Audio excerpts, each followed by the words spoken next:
চার ধরনের পুরুষেরা কখনো জান্নাত পাবে না, তাদের জন্য জাহান্নাম ওয়াজিব হয়ে থাকবে। এক নম্বরে, যেই সমস্ত পুরুষেরা স্ত্রীদের হক আদায় করে না, স্ত্রীর উপরে জুলুম করে। ওই স্ত্রী যদি তাকে ক্ষমা না করে, আল্লাহ পাক বলেন আমি আল্লাহ তাকে ক্ষমা করি না, কিয়ামতের মাঠে আমি আল্লাহ পাক তাকে জান্নাত দিব না, তাকে ঠেকিয়ে রাখবো। ওই স্ত্রী ক্ষমা করবে না যতক্ষণ তাকে জান্নাতে ঢুকানো হবে না ততক্ষণ। বুকে হাত দিয়ে বলেন তো দেখি, কয়জন স্বামী বলতে পারবেন যে আমার স্ত্রী আমাকে ক্ষমা করবে, আমি তার উপরে জুলুম করি নাই, আমি জালিম নয়, আমি তার উপরে তার হকগুলো সঠিকভাবে আমি আদায় করি। আজকে 22টা বছর, 18টা বছর, 20টা বছর একটা মেয়ে বাবার সংসারে থাকে, যে বাবা এতটা প্রিয় তার ছিল। প্রত্যেকটা বাবার কাছে এক একটা মেয়ে মানে হলো রাজকন্যা। মেয়ে হোক কালো, কিন্তু একটা বাবার কাছে মেয়ে হলো রাজকন্যা। কথা বলেন ঠিক কিনা? এই রাজকন্যার মতো মেয়েকে লালিত পালিত করে 18টা বছর লালন পালন করে একটা পরের ছেলের হাতে তুলে দিয়েছে। মেয়েটাও মা বাবাকে পর করে অন্য একটা ছেলেকে আপন করে জীবনের একমাত্র সম্বল মনে করে তার বাসায় চলে এসেছে। এমনও মেয়ে আছে বাবার সংসারে থাকতে ভালো করে রান্না করতে জানতো না, নিজের হাতে খাইতো না, মা খাওয়াই দিত। এমনও মেয়ে হাজার হাজার আমাদের সমাজে আছে, নিজে খাইতো না, মা খাওয়ায় দেয়। ওই মেয়ে এখন স্বামীর সংসারে গিয়ে নিজে রান্না করে, নিজে খায়, শ্বশুর শাশুড়িকে খাওয়ায়, স্বামীকে খাওয়ায়, সন্তানদেরকে খাওয়ায়।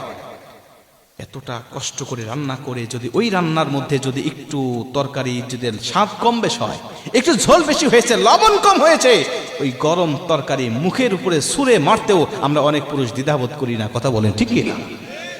ওকে আমি মানুষ মনে করতে পারি না, ওকে আমি মানুষ বলতেই পারি না। কয়েকদিন আগে পত্রিকায় দেখলাম তরকারিতে ঝোল বেশি হয়েছে, স্বামী গরম ঝোল তার মুখের উপর ছেড়ে দিয়ে মুখের চামড়াগুলো ফসকা বেড়ে সঙ্গে সঙ্গে উঠে গিয়েছে। একটা মেয়ের শ্বশুর খারাপ হলে, শাশুড়ি খারাপ হলে কোনো আপত্তি নাই, অন্ত রাত্রিবেলায় স্বামীর বুকের উপরে মাথা দিয়ে একটু আরামের ঘুম, প্রশান্তের ঘুম দিতে পারে। কিন্তু স্বামী যদি খারাপ হয়, ওই মেয়ের মতো দুঃখী মহিলা আসমানের নিচে জমিনের উপরে আর কেউ হতে পারে না। কথা বলেন ঠিক কিনা? মুসলমান ভাইরা আমার, এর জন্য এই মহিলা, এই স্ত্রী যদি আপনাকে ক্ষমা না করে, কিয়ামতের মাঠেও আল্লাহ আপনাকে ক্ষমা করবে না, আল্লাহ আপনাকে জাহান্নামে দিয়ে দিবে। মুসলমান 2 নম্বরে, ওই পুরুষদেরকে আল্লাহ পাক কখনোই ক্ষমা করবে না যেই পুরুষ মা বাবাকে ভাত দেয় না, মা বাবার হকগুলো আদায় করে না। 3 নম্বরে, ওই পুরুষকে আল্লাহ পাক কখনোই ক্ষমা করবেন না যেই পুরুষ হওয়ার পরেও নারীর বেশ ধরে, নারীর পোশাক পরিধান করে, নারীদের সাজে সজ্জিত হয়। এমন পুরুষ আমাদের সমাজে আছে না নাই? কানে দুল পরবে মহিলারা না পুরুষেরা? কি কানে দুল কারা পরবে? অনেক পুরুষের কানেও দুল দেখা যায়। কথা বলেন ঠিক কিনা? হাতে চুড়ি পরবে মহিলারা, কিন্তু অনেক পুরুষের হাতে চুড়ি দেখা যায় কি যায় না? যায়। আপনাদের বগুড়ায় আছে? ব্যাস পরে, মানে চুড়ি পরে না, ব্যাস পরে। মুসলমান ভাইরা আমার শুনে নেন, আবার যদি কোনো মহিলা পুরুষের সাথে সজ্জিত হয়, আল্লাহ পাক তাদেরকেও জাহান্নামে দিবেন। শুধু জাহান্নামে নয়, আল্লাহ পাক নিজে লানত করেন তাদের উপরে, ফেরেশতারা লানত করেন তাদের উপরে। যারা পুরুষ হয়ে মেয়ের পোশাক পরিধান করে মেয়ের সাথে সজ্জিত হয়, অথবা যারা মেয়ে হয়ে পুরুষের সাথে সজ্জিত হয়, আমার আল্লাহ তাদেরকে কিয়ামতের মাঠে জাহান্নামে নিক্ষেপ করবে। জোরে করে নাউজুবিল্লাহ।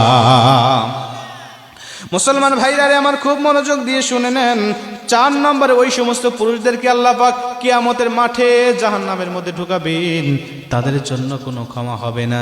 যারা পুরুষ হওয়ার পরেও, যারা নিজের আন্ডারে মেয়ে আছে কিন্তু মেয়েকে পর্দায় রাখে না, যাদের আন্ডারে স্ত্রী আছে কিন্তু স্ত্রীকে পর্দায় রাখে না, যাদের আন্ডারে মা আছে কিন্তু মাকে পর্দায় রাখে না, যাদের আন্ডারে ছোট বোন আছে কিন্তু বোনকে পর্দায় রাখে না, এই 4 জন মহিলাকে সে দিনের পথে পরিচালিত করতে পারে নাই, আল্লাহ পাক ওই সমস্ত পুরুষকে জাহান্নামের মধ্যে ঢুকায় দিবে।